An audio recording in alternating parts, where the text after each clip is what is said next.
और हमारे सहयोगी परिमल कुमार हमारे साथ जुड़ गए हैं। परिमल, आपकी रिपोर्ट हमने दिखाई, तैयारी के साथ साथ संभलना वक्त पर जरूरी है। वाकई में किस तरह की तैयारियां सरकार अपने लेवल पर कर रही है, लोगों को क्या ख्याल रखने के लिए कहा जा रहा है डॉक्टर्स की तरफ से, बताएं इस वक्त क्या जानकारी आपके पास?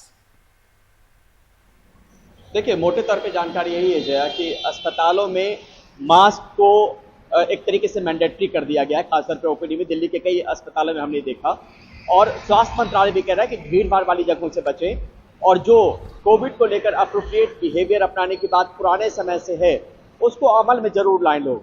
तो ये अस्पताल के स्तर पे, लोगों के स्तर पे स्वास्थ्य मंत्रालय ने राज्यों के साथ बैठक की थी, जिसमें 10 और 11 अप्रैल को देश भर के तमाम अस्पतालों में मॉक ड्रिल होना है, और ये तैयारियों के मद्देनजर ही होना है। और जैसा मैंने अभी कहा, जो रिपोर्ट आपने दिखाई कि वायरस के स्वरूप को हम समझना बड़ा मुश्किल है, कब वो आकार प्रकार व्यवहार बदल ले, इसी को लेकर एहतियातन तैयारी है जया, कि ताकि अगर XBB 0.1.16 की जो बात हो रही है, जिसको लेकर सीवियरिटी कितना कर सकता है इसका आकलन फिलहाल स्वास्थ्य मंत्रालय कर रहा है, उससे पहले अस्पताल को दुरुस्त रखने की तैयारी जो है वो जरूरी है।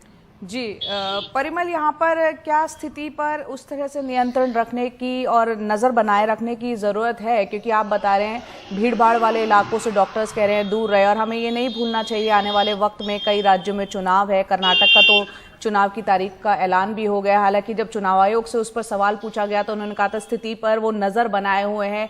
ऐसे में ये एक चिंता का विषय हो सकता है कोरोना।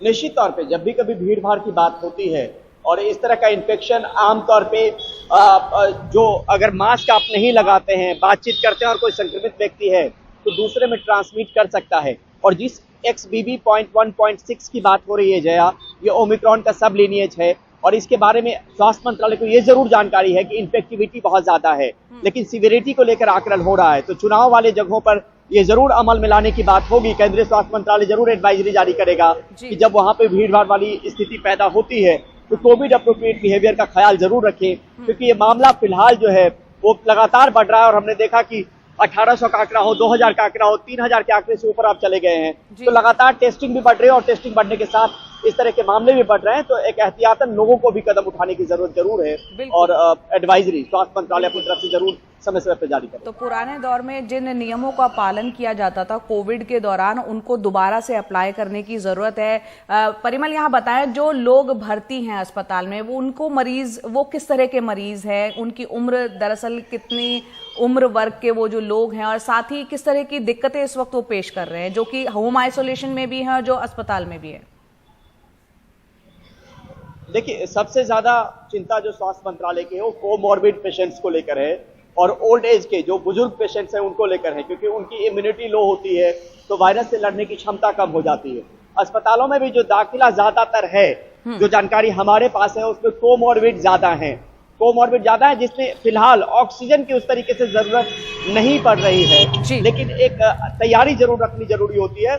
लेकिन जो कोमॉर्बिड है, जिनको पहले से पुरानी बीमारियां हैं, और जो बुजुर्ग हैं, वो खास तौर पे अपना ख्याल रखें, तो इस वक्त में बहुत जरूरी है। जी परिमल, बहुत बहुत शुक्रिया इस पूरे अपडेट के लिए। तो यहाँ पर सरकार तो अपने लेवल पे तैयारियां कर ही रही है, लोगों को भी एहतियात पूरा बरतना चाहिए, क्योंकि लगातार हम देख रहे हैं कोरोना के केसेस बढ़ते चले जा रहे हैं।